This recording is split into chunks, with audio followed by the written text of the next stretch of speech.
अमावस्या और पूर्णिमा, दो बहनों की कथा, एक ज्ञानवर्धक कहानी। नमस्कार दोस्तों, एक बार फिर से आपके अपने चैनल ज्ञान टुडे टीवी पर आपका हार्दिक स्वागत है। दोस्तों, आज हम जानेंगे अमावस्या एवं पूर्णिमा, दो बहनों की कहानी के बारे में। दोस्तों, एक राज्य में एक राजा और रानी रहते थे। उनके दो बेटियां और दो बेटे थे। उनके एक बेटी का नाम अमावस्या और दूसरी बेटी का नाम पूर्णिमा था। पूर्णिमा बहुत ही धार्मिक प्रवृत्ति की थी। वह हमेशा पूजा पाठ किया करती थी और गाय की सेवा किया करती थी और सारा काम भी करती थी। और अमावस्या की पूजा पाठ में कोई रुचि नहीं थी। वह कभी भी पूजा पाठ नहीं करती थी और ना ही कोई काम किया करती थी। लेकिन दोनों बहनें एक दूसरे को बहुत प्यार करती थी। लेकिन राजा रानी का व्यवहार पूर्णिमा के प्रति अच्छा नहीं था। वह अमावस्या को चाहते थे और अपने दोनों पुत्रों को प्यार करते थे। तो राजा रानी अपने पुत्र का ज़्यादा ख्याल रखते थे। धीरे धीरे समय बीतता है और राजा रानी के बच्चे बड़े हो जाते हैं। राजा अपने बेटों का विवाह कर देते हैं और राजा की दोनों बेटियां भी बड़ी हो जाती हैं। फिर सब राजा से कहते हैं कि अब इनका विवाह भी कर दिया जाए। राजा ने कहा, हाँ, विवाह तो करना ही है। तब रानी राजा से कहती हैं कि पूर्णिमा का विवाह किसी बड़े घर में मत करना, क्योंकि उसे तो काम करना पसंद है, गाय की सेवा करना पसंद है, भजन कीर्तन करना पसंद है और कहानियाँ सुनना पसंद है, पूजा पाठ करना पसंद है। अगर ये बड़े घराने में गई तो ये सब नहीं कर पाएगी, इसलिए इसकी शादी किसी गरीब घर में ही कर दीजिए। राजा ने कहा, ठीक है, और राजा पूर्णिमा के लिए रिश्ता तलाशने लगे और अंत में राजा ने एक गरीब घर में पूर्णिमा का विवाह तय कर दिया। तब रानी ने कहा, महाराज, अमावस्या भी तो विवाह के योग्य है, इसके लिए भी वर देखिए और दोनों बहनों का विवाह एक साथ कर दीजिए। तब राजा ने उसी गांव के राजा के बेटे के साथ अमावस्या का विवाह तय कर दिया। राजा ने रानी को बताया तो रानी बहुत खुश हुई और मन में सोचने लगी, अब देखते हैं कि पूर्णिमा गरीब के घर में कैसे रहती है, बहुत पूजा पाठ करती है। देखते हैं इसके भगवान इसकी क्या मदद करते हैं। फिर समय आने पर राजा ने अपनी दोनों बेटियों का विवाह कर दिया। अमावस्या को बहुत धन दौलत दी, लेकिन पूर्णिमा को कुछ भी नहीं दिया। पूर्णिमा के भाई भाभी उसे बहुत प्यार करते थे, क्योंकि वह अपनी भाभीयों का काम में हाथ बटाती थी। लेकिन अमावस्या उन पर रोब जमाती थी। अमावस्या और पूर्णिमा दोनों अपने अपने ससुराल चली गईं। एक बार की बात है, अमावस्या अपने घर पर शिव चर्चा रखी और उसने सबको बुलाया, लेकिन अपनी बहन पूर्णिमा को नहीं बुलाया। पूर्णिमा अपने दरवाजे पर बैठी थी तो गांव की औरतों ने कहा कि तुम्हारी बहन के घर शिव चर्चा है, तुम नहीं जाओगे? तब पूर्णिमा ने कहा, नहीं, मैं नहीं जा रही, क्योंकि मेरी बहन ने मुझे नहीं बुलाया, तो मैं कैसे जा सकती हूँ। तब गांव की औरतों ने कहा कि नहीं बुलाया तो क्या हुआ, पूजा पाठ है, तुम चलो हमारे साथ। गांव की औरतों की बात मानकर पूर्णिमा चली गई। अमावस्या ने पूर्णिमा को देखा तो वह गुस्से से बोली कि जब मैंने तुम्हें नहीं बुलाया तो तुम मेरे घर क्यों चली आई? अब आ ही गई हो तो चुपचाप एक जगह बैठे रहना, इधर उधर मत घूमना। उसने पूर्णिमा की गरीबी का बहुत मजाक उड़ाया। पूर्णिमा की आंखों से आंसू बहने लगे और वह भगवान शिव से प्रार्थना करने लगी कि हे भगवान, मुझ पर कब आपकी कृपा होगी? आखिर मेरा कसूर ही क्या है? क्या पूजा पाठ करना, गाय की सेवा करना, काम करना गलत है, भगवान मुझ पर रहम करो। इस तरह भगवान से विनती करती रही। शिव चर्चा पूरी हो गई। अमावस्या ने सबको प्रसाद दिया, लेकिन उसने पूर्णिमा को प्रसाद नहीं दिया। वह वहाँ से बिना प्रसाद के वापस आ गई। रास्ते में सोचती है कि घर पर बच्चे प्रसाद मांगेंगे तो क्या कहूँगी। फिर उसके मन में विचार आया कि क्यों न अपने भाई भाभी से मिलकर आऊं। फिर वह अपने पति और बच्चों को बताकर अपने मायके जाने के लिए निकल गई। चलते चलते उसे एक तुलसी का पेड़ मिला। वहाँ एक चबूतरा बना था जिस पर एक बूढ़ी माई बैठी थी। उन बूढ़ी माई ने पूर्णिमा से पूछा, बेटी तुम कौन हो और कहाँ जा रही हो? तब पूर्णिमा ने बूढ़ी माँ को अपना परिचय दिया। फिर बूढ़ी माँ ने कहा, बेटे देखो मेरा तुलसी का पौधा सूखा जा रहा है, इसमें थोड़ा जल डाल दो और चबूतरे की भी धुलाई कर दो, थोड़ी ठंडक मिलेगी। तो पूर्णिमा ने चबूतरे को धोया, तुलसी की पूजा की, उसमें जल डाला और बूढ़ी माँ को भी स्नान कराया, उनके चरण दबाए। फिर पूर्णिमा ने कहा, माँ जी और कोई काम है क्या? तो बूढ़ी माँ ने कहा, नहीं बेटी, और उसे खूब आशीर्वाद दिया और कहा, जाओ तुम अपने मायके, लेकिन लौटते समय मुझसे मिल कर जाना। तो उसने कहा, ठीक है माँ जी, और आगे बढ़ी। चलते चलते उसे एक शिव मंदिर मिला। उस पर एक बूढ़े बाबा बैठे थे। वे कोई और नहीं, स्वयं भगवान शिव थे, लेकिन पूर्णिमा ने उन्हें पहचान नहीं पाई। बूढ़े बाबा ने कहा, तुम कौन हो बेटी? तो पूर्णिमा ने कहा, क्या बात है बाबा? तब उन्होंने कहा, बेटी इस मंदिर की साफ सफाई कर दोगी, बहुत गंदा हो गया है, और चबूतरा भी धो देना और मेरे नहाने के लिए 2 बाल्टी पानी भर देना, तो तुम्हारा बहुत एहसान होगा। पूर्णिमा ने खुशी खुशी सब काम किया और भगवान शिव की पूजा की और आगे चली। तो उसे काली माँ का मंदिर मिला। काली माँ भी एक बूढ़ी माँ के रूप में बैठी हुई थी। काली माँ ने कहा, बेटी तुम कौन हो? तो पूर्णिमा ने अपना नाम बताया और कहा, क्या बात है माँ जी? तो बूढ़ी माँ ने कहा, बेटी इस मंदिर में सभी लोग पूजा पाठ कर चले जाते हैं, कोई मंदिर साफ नहीं करता। देखो मंदिर कितना गंदा हो गया है, जरा इसकी साफ सफाई कर दो। पूर्णिमा ने मंदिर की साफ सफाई की, माँ का श्रृंगार किया, पूजा किया। उसके बाद पूर्णिमा ने बूढ़ी माँ को स्नान कराया और उनके हाथ पैर दबाए। उसके बाद पूर्णिमा आगे बढ़ी तो एक नदी मिला।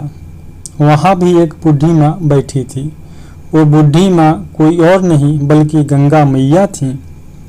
गंगा मैया बोली, बेटी तुम कौन हो? तब उसने अपना नाम बता दिया। बूढ़ी माँ ने कहा, बेटे यहाँ सब स्नान करने आते हैं, लेकिन कोई साफ सफाई नहीं करता, तुम यहाँ साफ सफाई कर दो। फिर पूर्णिमा ने वहाँ साफ सफाई कर दी और बूढ़ी माँ से आशीर्वाद लिया। फिर नाव में बैठकर नदी के उस पार जाने लगी तो देखती है कि नाव में फूल बिछे हुए हैं और पूर्णिमा फूल के नाव में बैठकर अपने मायके भाई भाभी के घर पहुंच जाती है। पूर्णिमा को देखकर भाई भाभी बहुत खुश होते हैं और उसकी खूब खातिर करते हैं और सब खूब बातें करते हैं।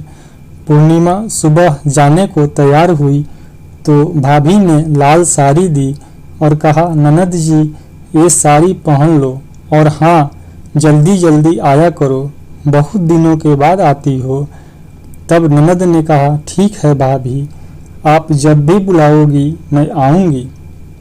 फिर पूर्णिमा ने लाल साड़ी पहन ली और 16 श्रृंगार भी कर लिए। भाभीयों ने उसे थैला भरकर सामान और धन गहने दिए। पूर्णिमा घर से निकल गई और चलते चलते रास्ते में वही नदी मिली और नाव भी।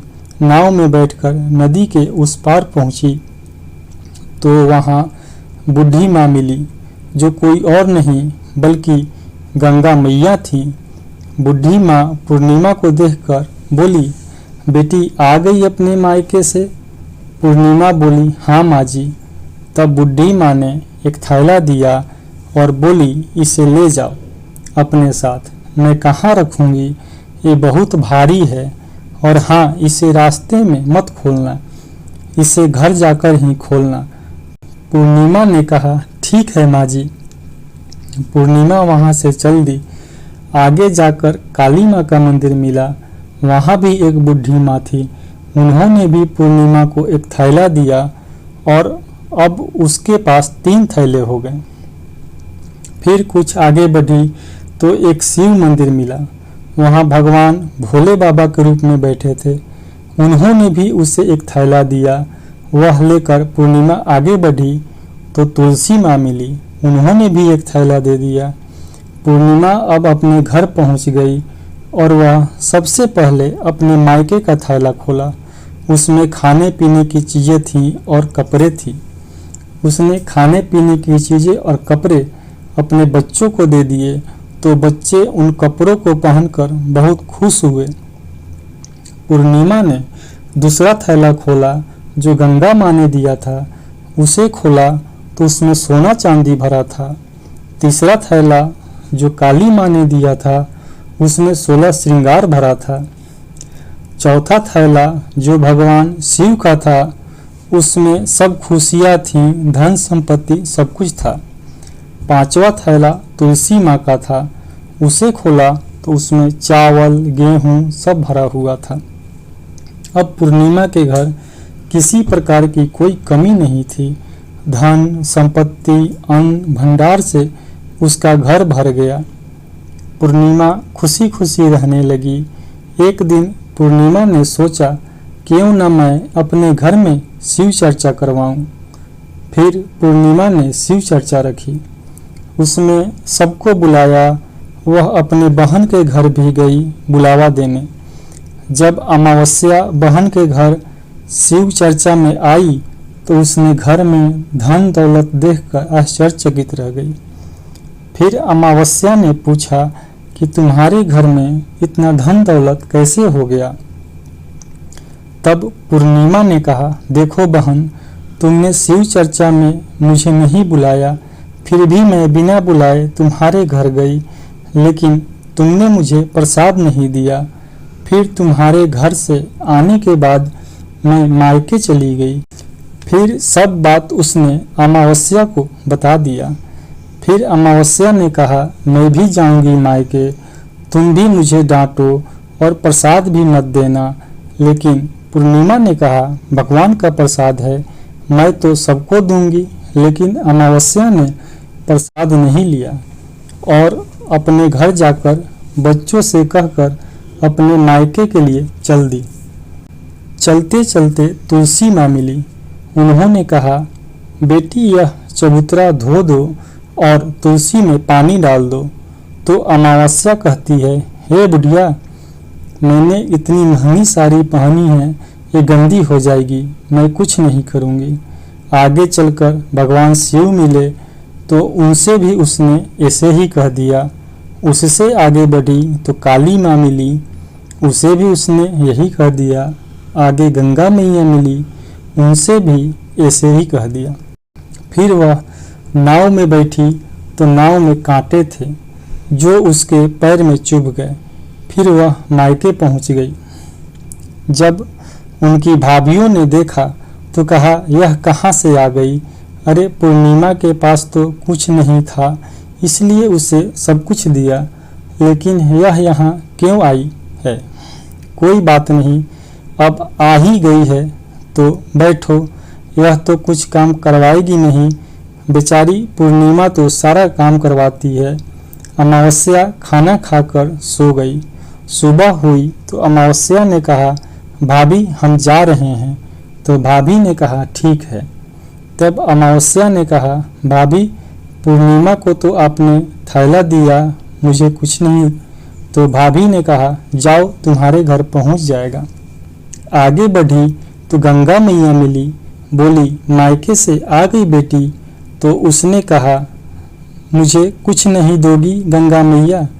आपने पूर्णिमा को तो थैला दिया। गंगा मैया ने कहा, ठीक है, जाओ बेटी, थैला हम घर भिजवा देंगे। फिर ऐसे ही काली माँ, भगवान शिव और तुलसी माता ने भी कह दिया। जब वह घर पहुंची तो उसके आंगन में 5 थैले रखे थे। जब अमावस्या 5 थैले खोलती है तो किसी में मिट्टी, किसी में सांप बिच्छू, किसी में ईंट पत्थर थे। उसने अपना माथा पीट लिया और बोली, हे भगवान, हमें मायके से भी कुछ नहीं मिला, इधर से भी कुछ नहीं मिला। फिर अमावस्या भागकर पूर्णिमा के पास जाती है और कहती है कि तुझे इतना सब मिला, मुझे कुछ भी नहीं।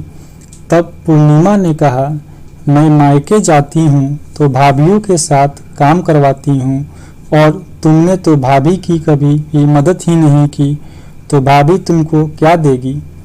गंगा माँ को तुमने ठुकरा दिया, शिव जी, काली माँ, तुलसी माँ, सबको तुमने ठुकरा दिया, इसलिए भगवान ने तुम्हें कुछ नहीं दिया। तब अमावस्या कहती है, बहन मुझे माफ़ कर दो, मैंने सदा तुम पर अत्याचार किया, लेकिन इसमें मेरा कोई कसूर नहीं था। मुझे भी बताओ, अभी मुझे कुछ नहीं मिला, लेकिन मैं भक्ति करके सब प्राप्त कर लूँगी। तब पूर्णिमा ने कहा कि बहन देखो, 3 सूत्र का ज्ञान ले लो। पहले सूत्र में दया मांगना, दूसरे सूत्र में चर्चा करना, तीसरे सूत्र में 108 बार ओम नमः शिवाय का जाप करना। बहन, भगवान ने तो 3 सूत्र दिए हैं, वो प्रसाद के रूप में स्वीकार कर लेना और हृदय में बसाना। मैंने सच्चे मन से भगवान का पूजा पाठ किया, सबकी मदद की, सबका काम किया, इसलिए मुझे सब मिला, और तुम्हारे पास जो भी था वो सब खत्म हो गया। तब अमावस्या अपने घर गई और पूजा पाठ करने लगी और भगवान शिव से माफ़ी मांगने लगी। तब अमावस्या अपने घर गई और वह पूजा पाठ करने लगी और भगवान शिव से माफ़ी मांगने लगी। हर हर महादेव। दोस्तों, यह कहानी आपको कैसी लगी हमें कमेंट करके ज़रूर बताइएगा।